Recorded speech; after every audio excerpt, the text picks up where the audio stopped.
There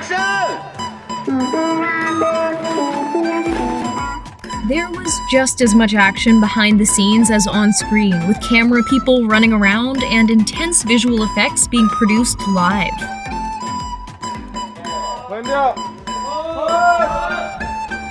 The glass stones ending definitely caught us off guard, but the process to capture the way it surprised Gion, Se-byok, and Sang-woo was an extensive one.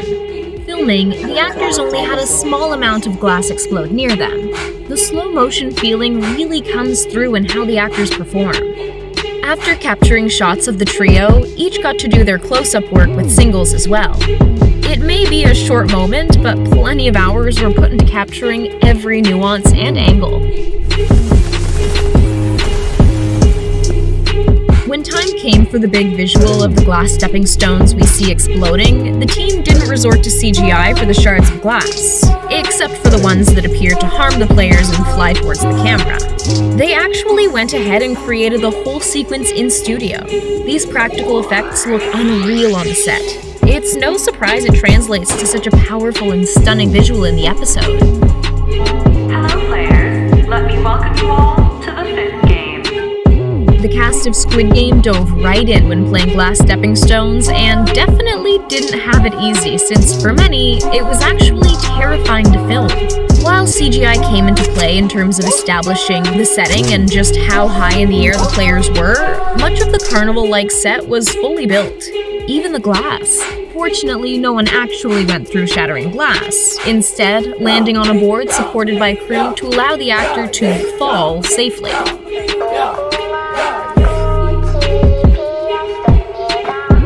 In the show, the set that Red Light, Green Light takes place on already seems awfully crowded with the nearly 500 players, but on the set, there were even more folks, making it a pretty chaotic yet well-organized space.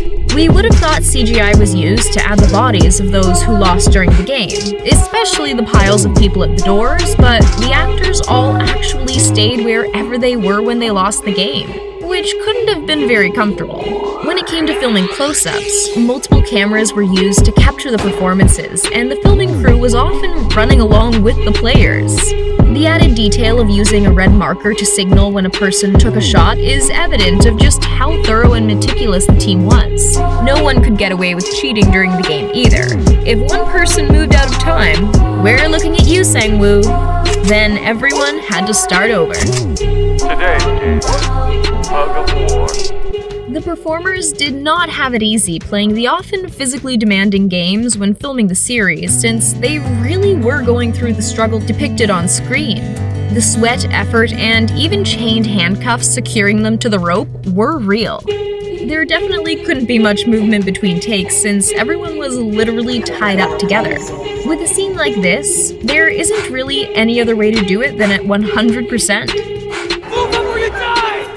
Maybe one of the most terrifying, gasp-worthy moments in the show is seeing Gion hanging between safety and the end of the game for his whole team. The tension is real, even though the platform they were on was just 1.5 meters off the ground.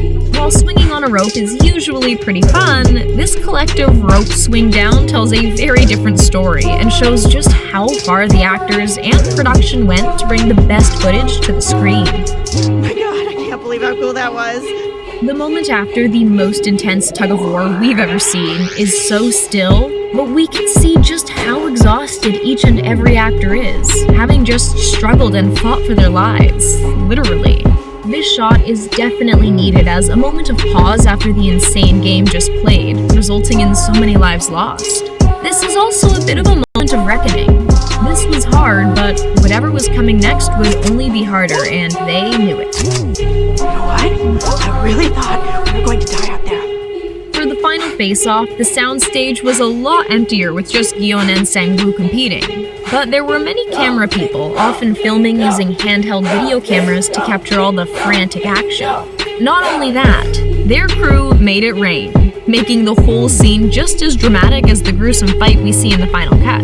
As filming went on, the two actors only got more disheveled, with rain soaking through and blood effects added throughout the battle. In order to get all the footage they needed, the actors had to be on point at every moment. I won't let you leave here with that money. The honeycomb scenes looked pretty pretty similar on set as they did in the show. With the exception of the childlike drawn wallpaper, the rest of the set was filled with giant playground equipment and the smell of freshly made dalgona, the Korean honeycomb sweet. Luckily, the actors didn't have to listen to the actual loud noise each time a bullet was fired, as someone on set was in charge of giving a shout to indicate the moment instead, so the performers had a solid, unified cue to react to. Behind the scenes, we get a glimpse of just how hands-on the director was when it came time to shoot.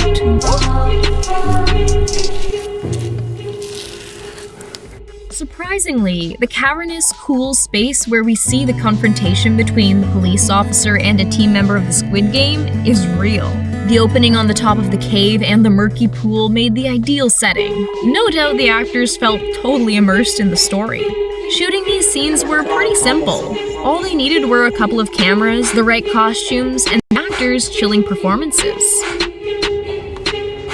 Do you want to die? The glimpses we get of the players' lives before the game offer such a colorful backstory, especially when we see them with their families.